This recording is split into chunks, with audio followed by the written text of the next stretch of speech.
everyone, to the Signals-Based Marketing Summit. We are going to be here talking today about the content-driven demand gen engine, how content, operations, and strategy all intersect. In today's rapidly evolving marketing landscape, businesses are challenged to effectively engage their audiences and drive demand. The integration of content, operations, and strategy is crucial for achieving these goals. By aligning these elements, organizations can create a powerful demand generation engine that not only attracts and engages prospects, but also nurtures them through the buyer's journey. In this session, we will explore how to effectively combine these components to enhance your marketing efforts and drive measurable results. I'm here with my other panelists. We have Ragen Dodson. Ragen, you want to introduce yourself? Yes, hello everyone. I'm Ragen. I live in Atlanta, Georgia. I have a marketing operations background and I'm currently doing demand generation at Refine Labs. Love all things content ops and demand gen. So really excited to be here with these two brilliant marketers. Awesome. And then we have Lashay Lewis. Lashay, you want to introduce yourself? Yes, hello. My name is Lashay. I'm currently located in North Carolina, and I run bottom of funnel content strategies for B2B SaaS companies. Again, super excited to be here with you both because a lot of what I do is rooted in not just content marketing, but like content execution and operation. So to be able to talk about how all of those overlap, I think is going to be fun for sure.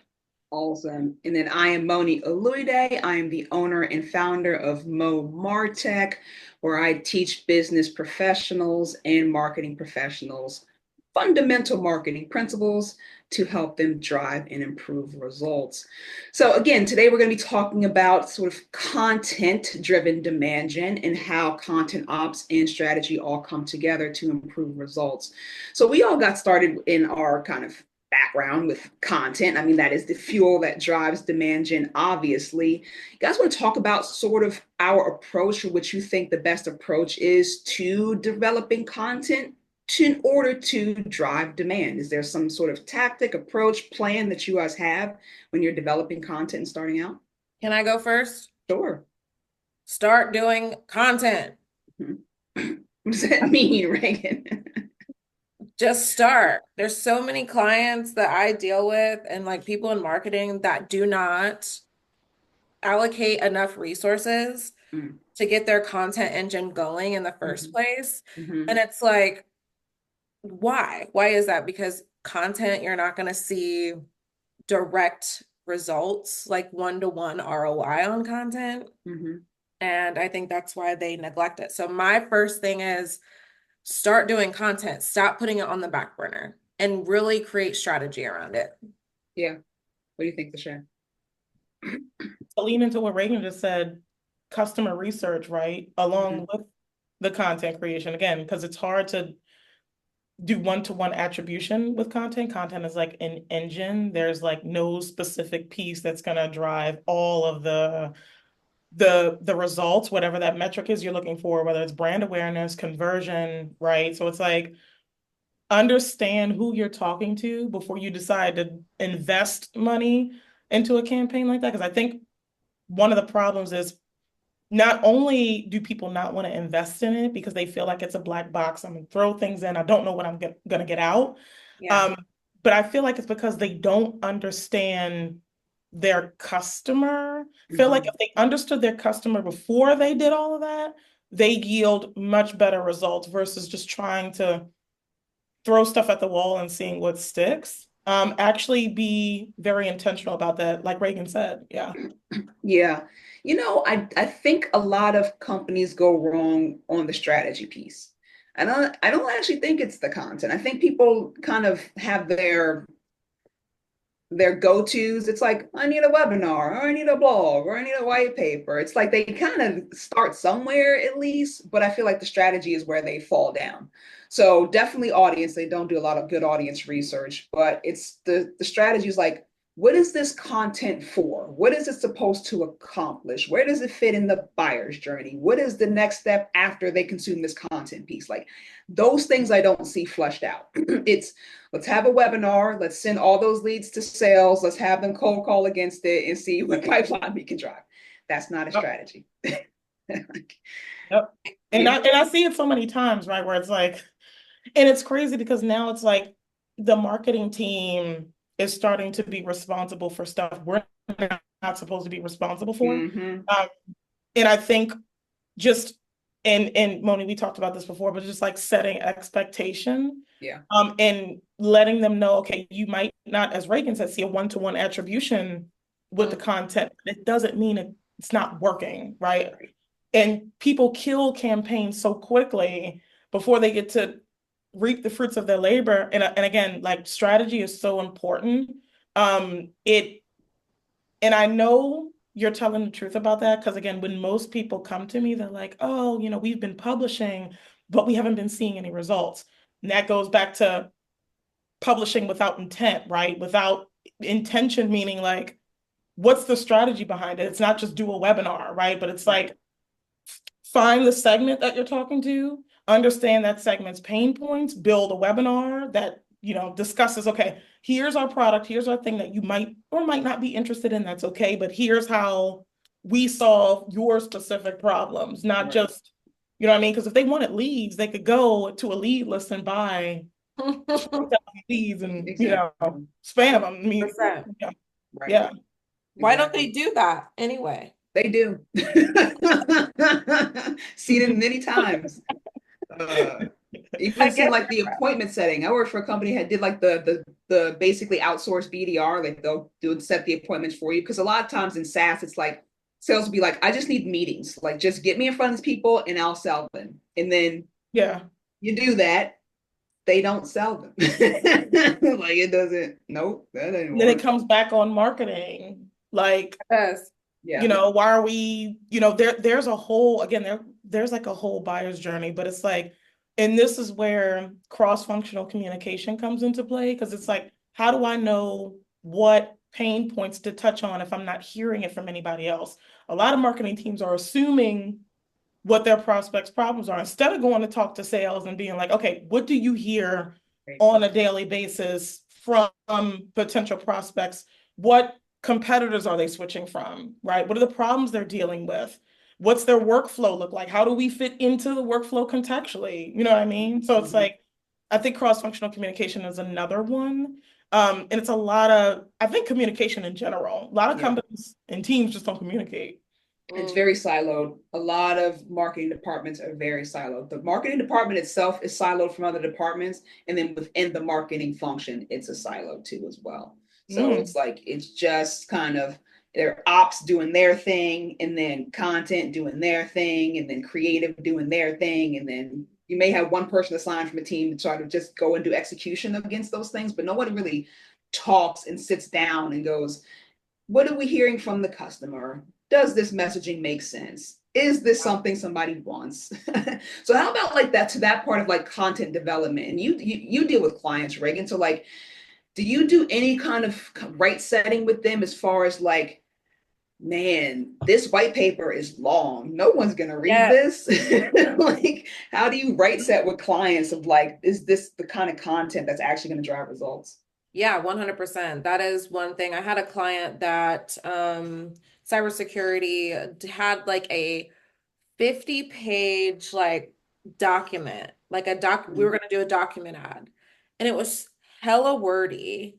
And I'm like, no one's gonna read that. Like, it's just too much. It's just, to promote via paid media. Right. People want something quick, easy, to the point, aesthetically pleasing.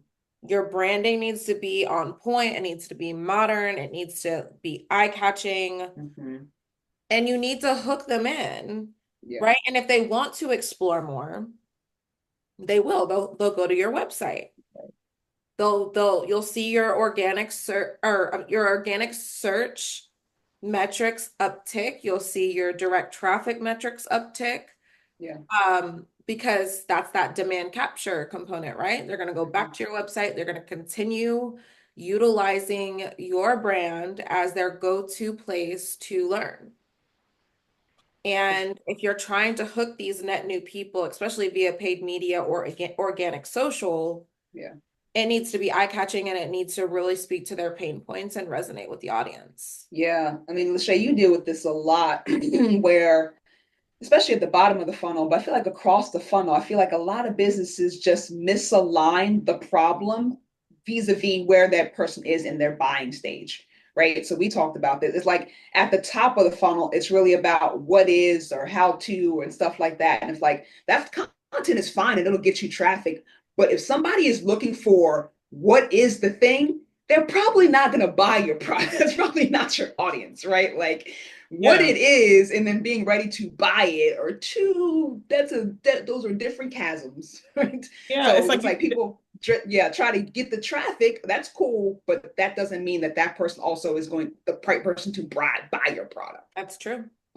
Yeah, I think it's unrealistic also for us to think that they're going to do it the first time, right? They're not.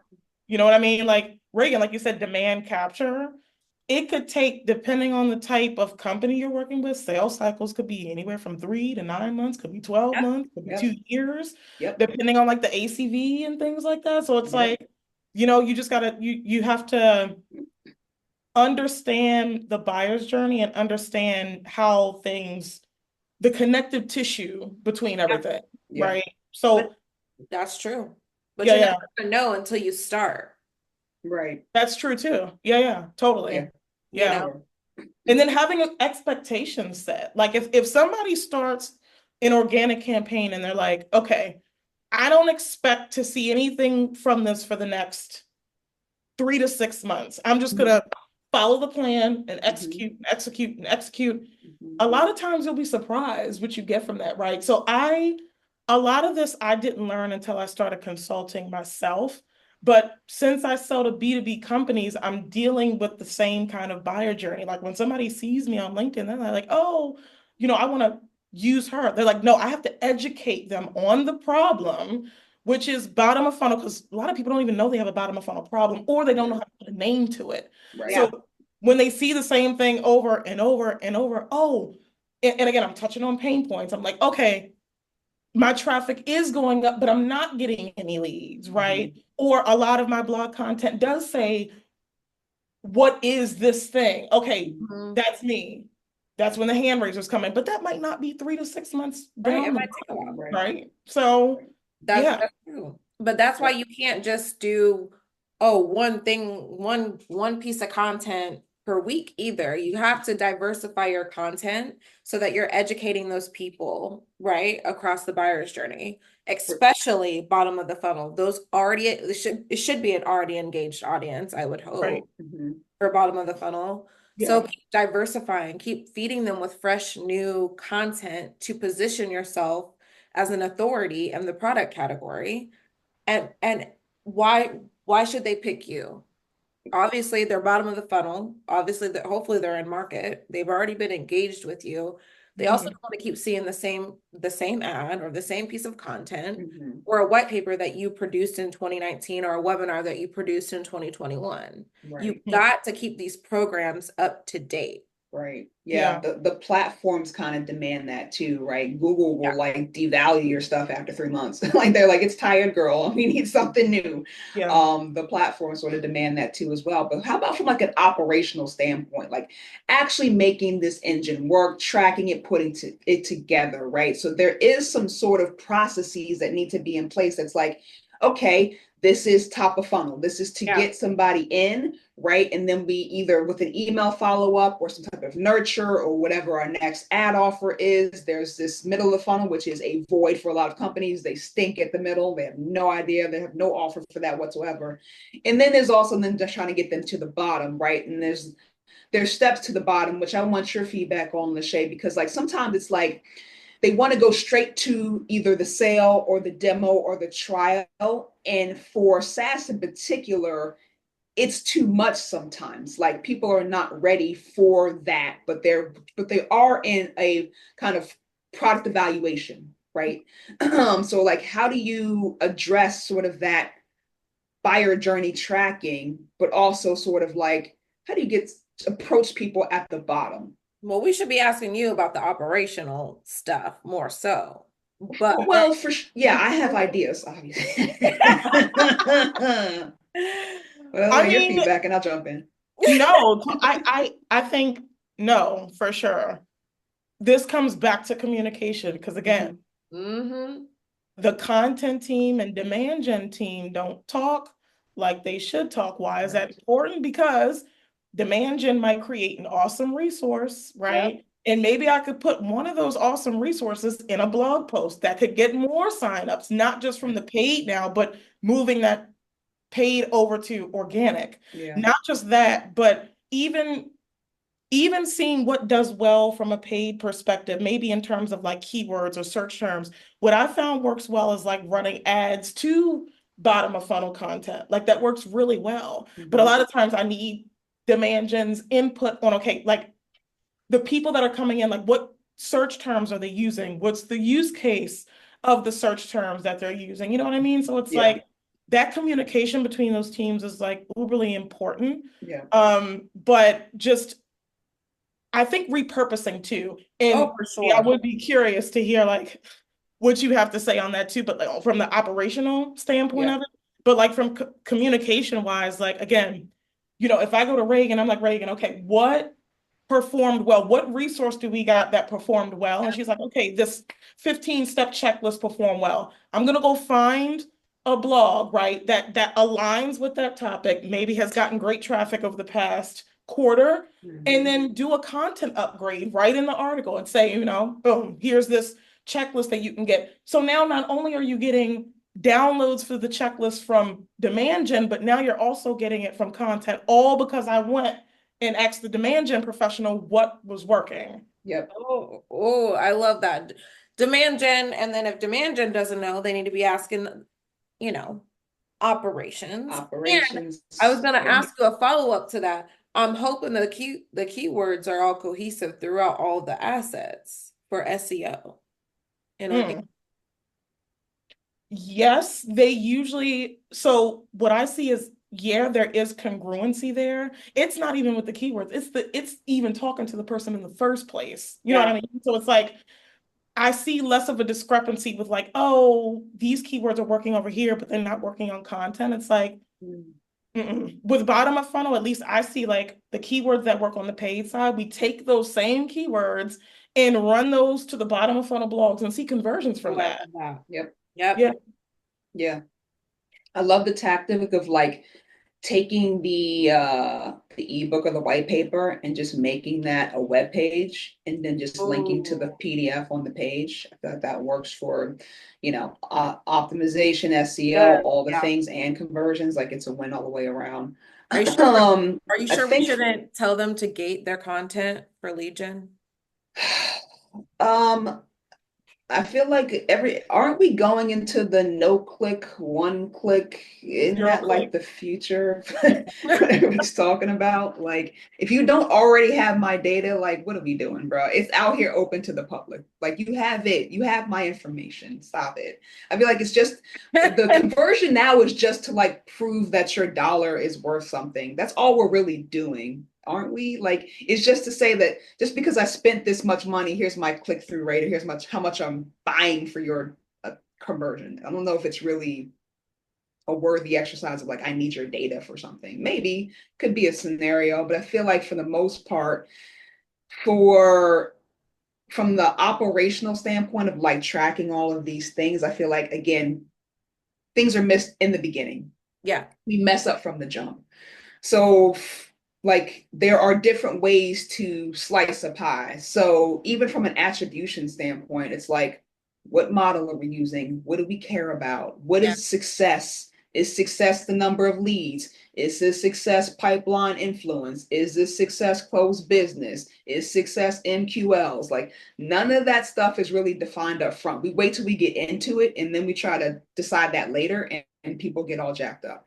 Decide what success is up front and build your campaign around whatever that success metric is and pick one. You have one. Then we track all the rest of them? Yes. But success is this, okay, from a marketing standpoint. The second thing I think people mess up on is long-term campaign views. So like we talked about, it's going to take some time to show results of these campaigns, okay? Whether that's 3 months, 6 months, a year, whatever. One piece of content is not going to get you X amount of dollars. That's not how that works. So what is an ideal campaign with multiple assets look like? If they do the blog, the next logical thing is what? After that thing, white paper, let's say, the next logical thing is what? Webinar. After that, the next logical thing is top 10 product review in our thing, whatever. Next thing is trial. Is that going to be the buying journey? No, because we know it's not linear, but at least I have identified markers in my buyer's journey of which if people are stuck in one area, then I'm trying to get them to the next area because that's what it makes sense. Some people will get over there. Then some people will get over here, right? I at least have laid out a buyer's journey that makes sense for the campaign that I'm trying to execute against. And I don't say a webinar generated $10 million revenue because that's not what happened, right? Sales spent a chunk of time with those people to go chase them down and do whatever they had to do to go close that business. The third thing is too as well, is that operations messes up so hardcore with communicating to the executive suite what actually happened, right? What did we do here, right? This is where we fall down 1000%, okay? The story needs to be defined in the beginning, not at the end, okay? We have all done the thing where we've taken metrics and we have twisted that to look any type of way we wanted to. Don't pretend like you haven't, okay? I have turned 10 leads into a 50% increase. Like we've done it. Like let's stop playing games. Okay, so the story that you're gonna tell, you need to have the story kind of figured out up front. Okay, so that when executives go, what happened? What are the results? You are not out here chasing them. You already have the idea up front of like, this is what the goal is, this is what the strategy is, this was the buyer's journey, this is the story we're going to tell. The story that we can tell is, hey, people are getting stuck here, and this is what we need to do to move them over here. Story could be, hey, we've done good with MQLs, but we have not good at conversions. This is what we need to do for here. Hey, we have a top of the funnel issue. We don't get the quality up top to get to the conversion down at the bottom. It needs to be set in the beginning. Okay, you don't get caught with your pants down.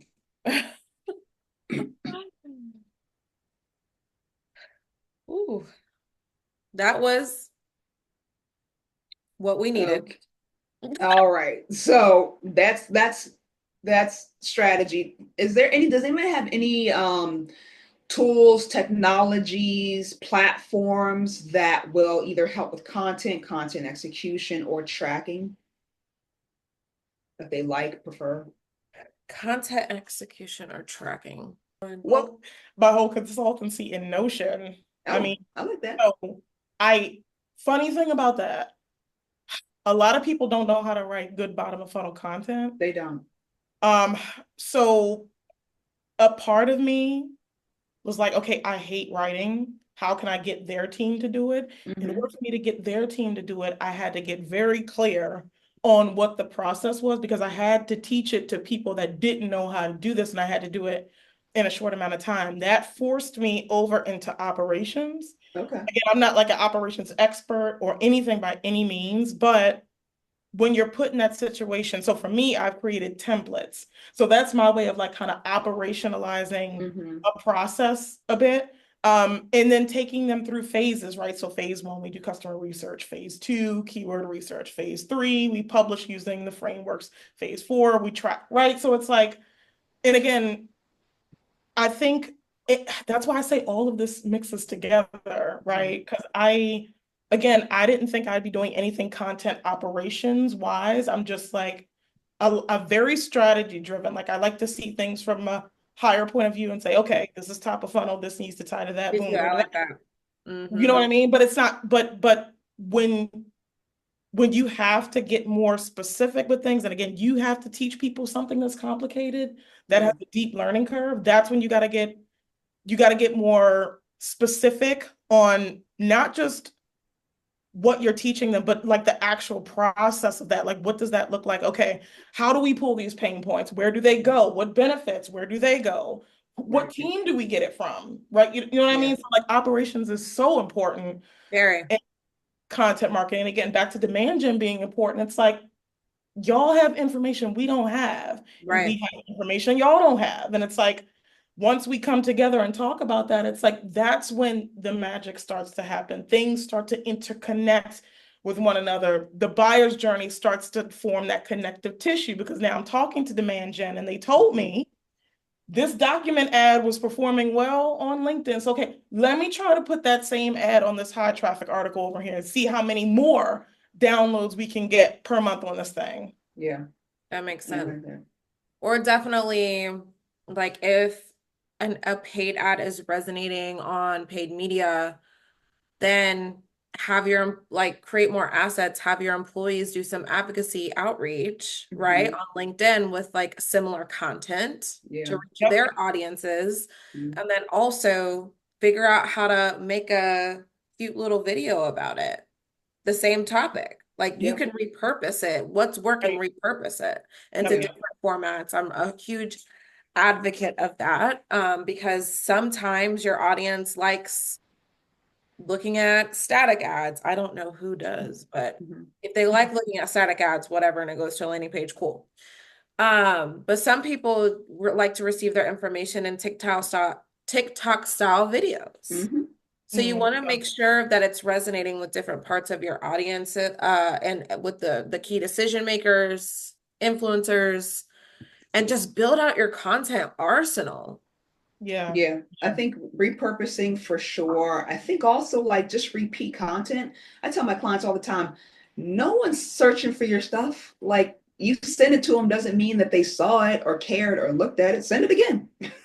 Like it's no big deal. And if they got it again and opened it again, okay. Like don't be afraid to send the same email twice. There's nothing wrong with that, especially if you're looking at your open rates and they're sub 10%.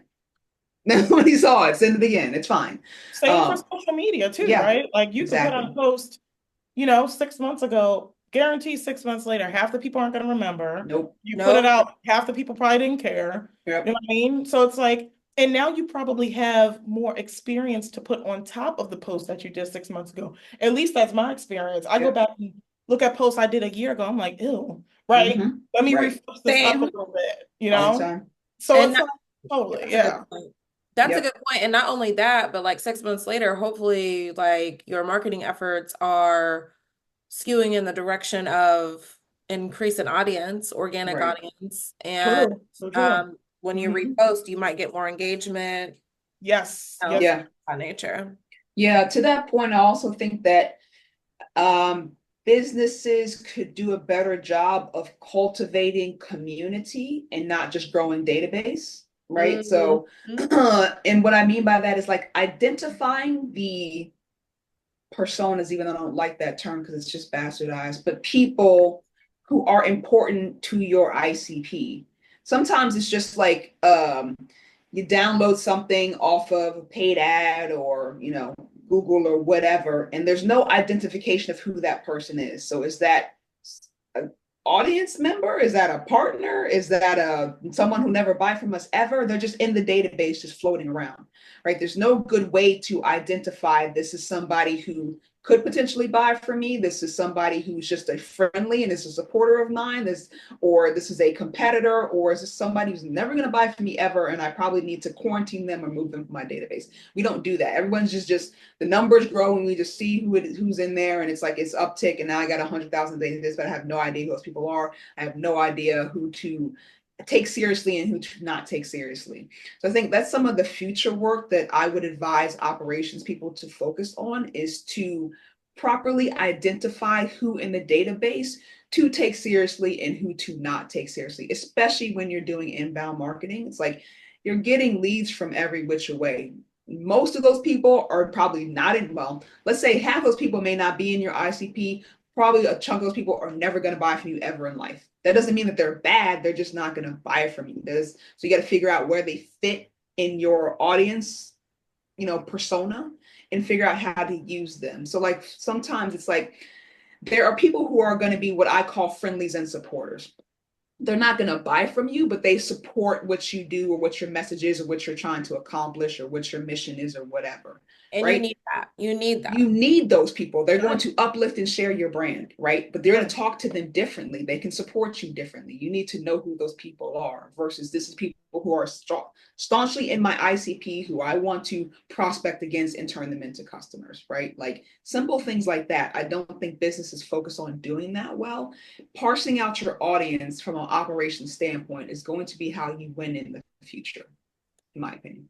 To play on what you just said about like parsing out your audience, this is very important to understand too, because you could have a new market segment and not know it, right? So like 1,000. For SaaS companies specifically, it's like, okay, so let's say they do have a specific type of ICP that's coming to them over and over, but then they start to see another type of ICP that's coming to them asking for something specific. Mm-hmm.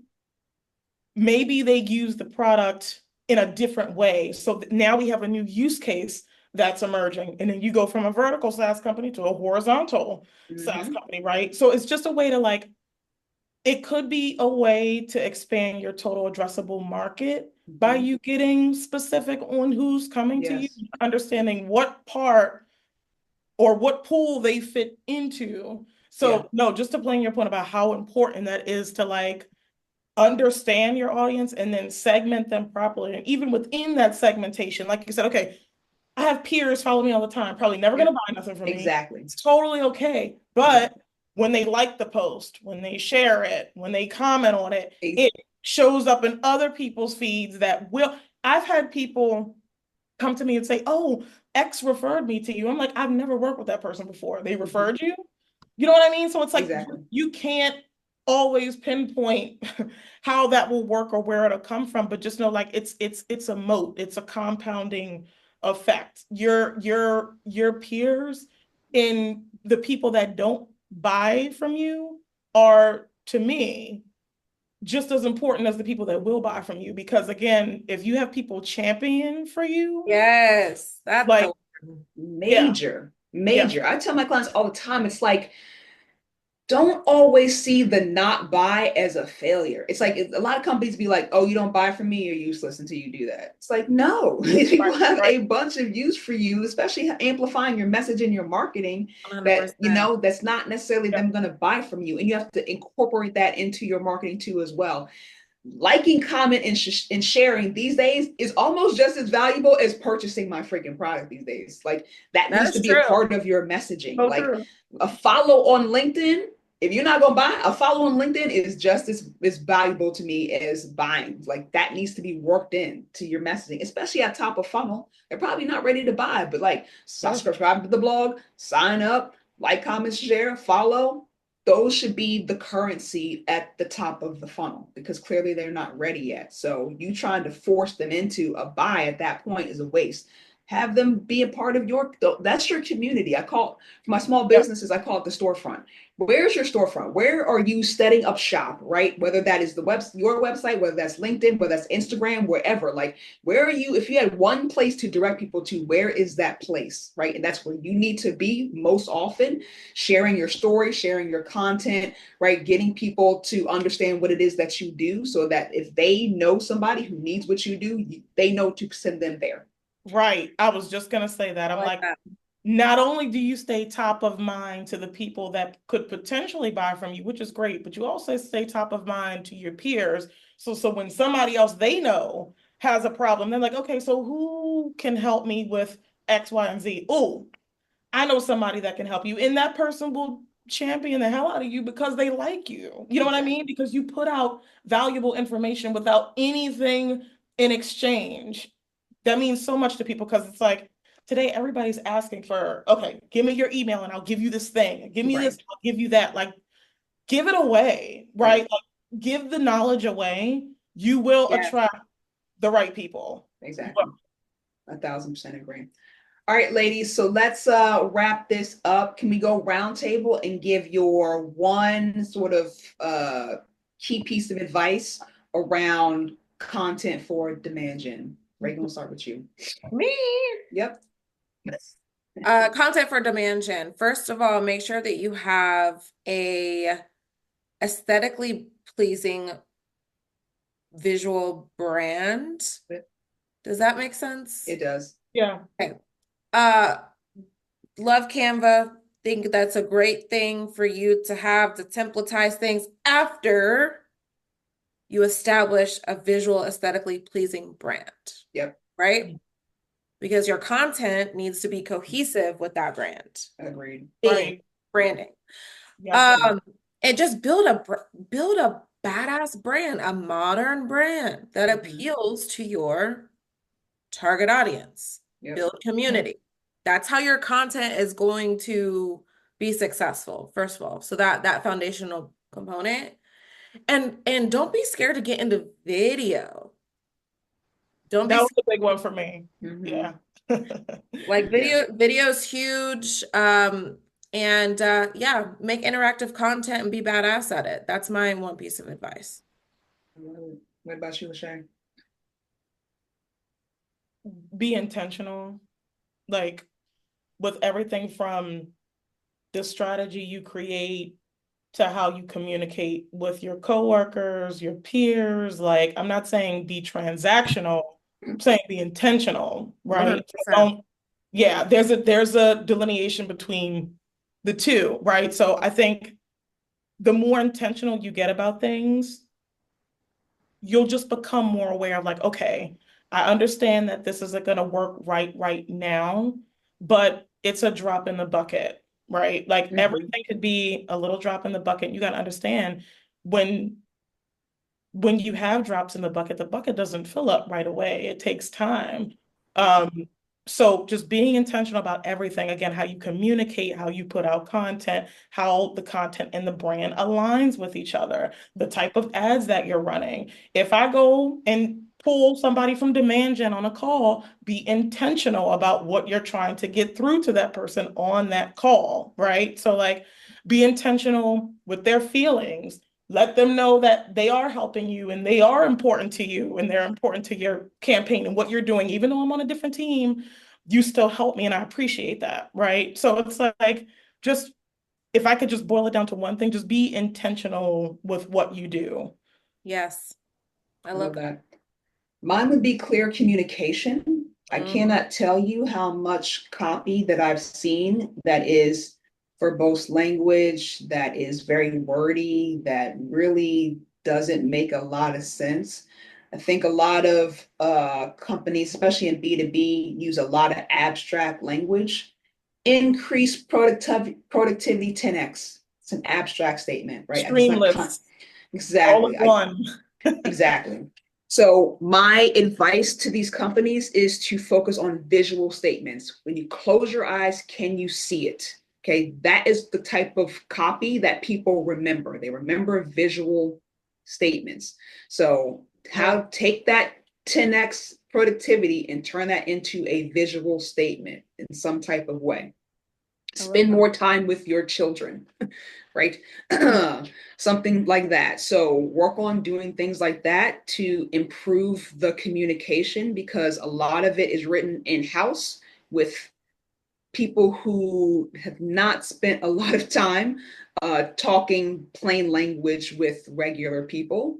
And businesses want to sound smart because they think they're talking to smart audiences, but fourth grade level, right? That is not because people are dumb, it's because people don't have a lot of time. You have 8 seconds, somewhere between 3 and 8 seconds to capture someone's attention. You need to make it as plain, as clear, as simple as possible. And if I don't get it in 8 seconds, even though it's a increased productivity sounds clear, right? I don't know what that means for me. I can't visualize it. It doesn't have an impact on how that's actually going to benefit me. So as clear and as simple as you can make your language, the more effective it's going to be for your copy and your content.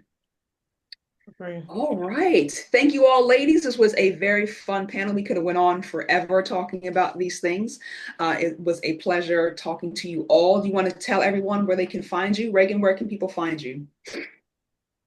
Well, again, if you're out in Atlanta, Georgia, you can find me here, Southwest Atlanta, but you can find me on LinkedIn, Ragen Dodson. Um, so hope to see you there. What about you, Moni? You can find me on LinkedIn, on all socials at my name. Luckily, I have a unique name. Ain't nobody else got here. So find me at my name on all socials, but definitely follow me on LinkedIn, and you can subscribe to my blog at momartech.com/blog. Lashay, how about you? On LinkedIn, I'm on there probably more than I should be. But follow me on LinkedIn. I put out really fun visuals that encompass with, both of these ladies were saying about having like, a visual brand with clear messaging. If you want that in your feed on a daily basis, give me a follow. I hope to see you over there. Yes. Love your Definitely. content. Love Out yours for too, it. Moni. And then also, oh, I love that. How do you do that? I don't want this. Yeah. Oh, Oh, look, the hearts came up on the. Yeah. You ain't got it like that, Reagan. definitely. Well, I will say it was nice chatting with y'all. Follow us, and you'll be seeing probably more with the three of us as Yes. well soon if you enjoyed this. So, Absolutely. peace out. Peace. Thanks, everybody. Take care.